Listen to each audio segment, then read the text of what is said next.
Ever wonder how JavaScript makes web pages interactive? Well, that's what we're here to explore today. Our journey begins with variables, the building blocks of any programming language. Think of variables as containers that hold information. In JavaScript, you declare a variable using the keywords var, let, or const, followed by the variable name and an equal sign. For instance, you might say var x equals 5. This tells JavaScript to create a variable named x and store the number 5 in it. Next station on our JavaScript train ride, data types. JavaScript has a variety of data types, each with its own unique properties.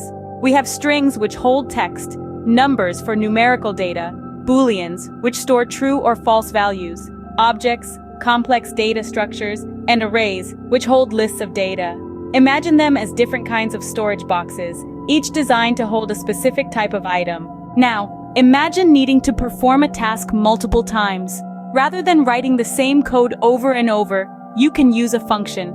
A function is a block of code designed to perform a specific task. You define a function using the function keyword, followed by the function name and then its code. For instance, a function called greet could be set up to print a greeting message. Whenever you call greet, JavaScript will execute its code, displaying your greeting.